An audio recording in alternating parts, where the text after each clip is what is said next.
लेखा अतिशय जन्म कहन करी लेखा सादर मिलवो आई पद माथा भेट्यो अनुज सहित रघुन।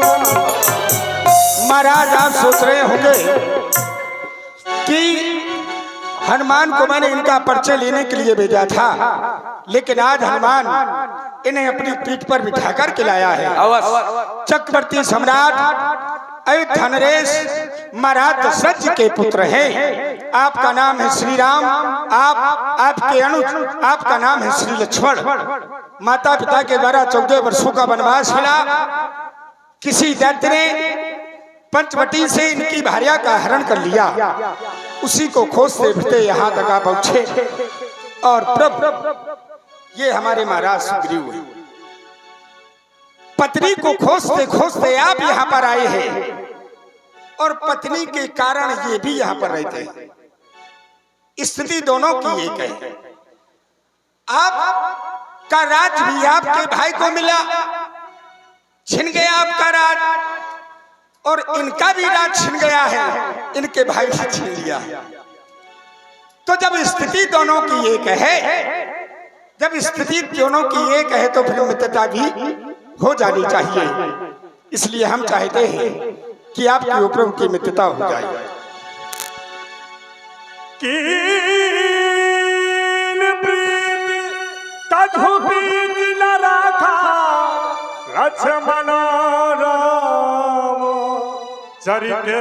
मैं समझ लेता हूँ कि जब तक मेरे ये शरीर में प्राण है तब तक मैं आपका साथ दूंगा। मेरे मित्रों, मैं भी अग्नि की साक्षी मान करके कह रहा हूँ, जब तक मेरे शरीर में प्राण रहेंगे तब तक मैं तुम सबकी रक्षा करता रहूंगा। बोलिए प्रभु श्री रामचंद्र की, बोलिए महाराज सुग्रीव की।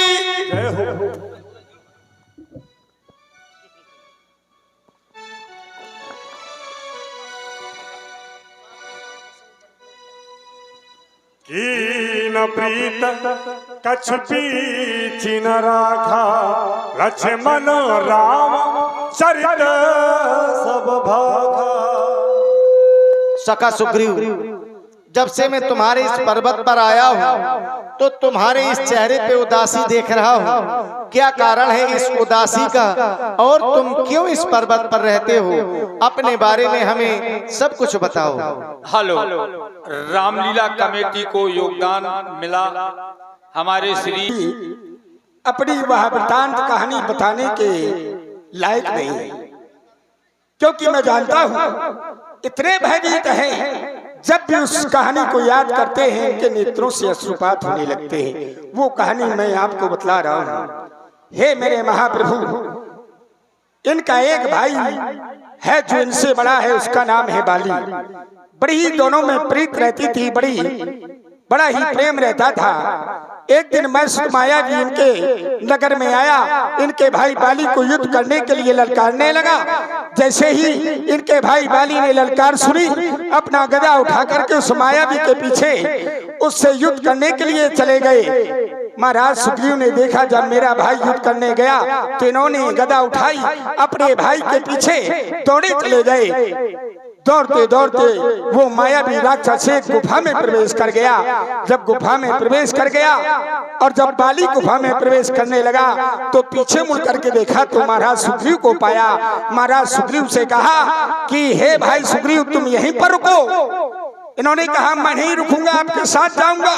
बोले तुम मेरे साथ रहो, मैं इसका वध करने जा रहा हूँ। बोले कब तक रुकूंगा? उन्होंने कहा पर किस्मों एक पखवारा ना वंशो जाने समारा, तुम मुझे 15 दिन तक परखना। अगर मैं नहीं आऊं तो समझ लेना कि तुम्हारा भाई बाली मारा गया। लेकिन हमारे महाराज वहां पर 15 दिन नहीं, 16 दिन नहीं, मास दिवस मऊराहे खरारी निश्री रुधिर धारता भारी, ये वहां पर 1 महीने तक रहे। और उन्होंने क्या देखा कि 1 महीने के बाद उस गुफा से रक्त की धार निकल रही है। उन्होंने सोचा कि मेरा भाई बाली मर गया, वापस आए। पर बस इनकी इच्छा नहीं थी। मंत्रियों ने इनको पंपापुर का राजा बना दिया और कुछ दिन बाद इनका भाई आ गया बाली, इनको बहुत मारा और इनकी पत्नी को छीन लिया। बस उसी के डर से यहाँ पर रहते हैं महाराज।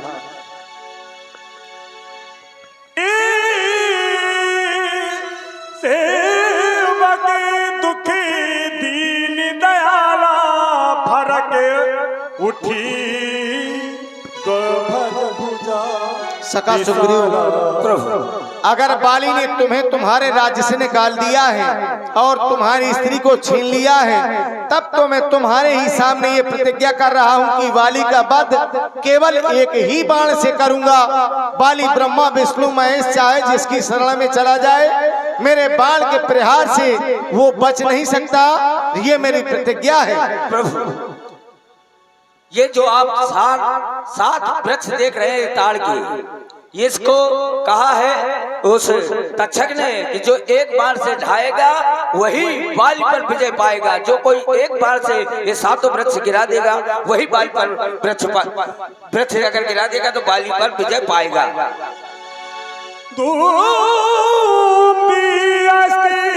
ताल दिखलाए जय हो। आपने एक ही बार से वृक्षों को ढा दिया, अब निश्चित रूप से बाली मारा जाएगा। तो फिर तुम जाओ और बाली को युद्ध करने के लिए ललकार करके आओ। अरे प्रभु, उसको ललकारना साधारण बात नहीं है। अगर मैं ललकार लूंगा तो ललकार किसी की नहीं सुनता, वो आ जाएगा तो फिर मुझको मारेगा। नहीं, तुम्हें युद्ध नहीं करना है।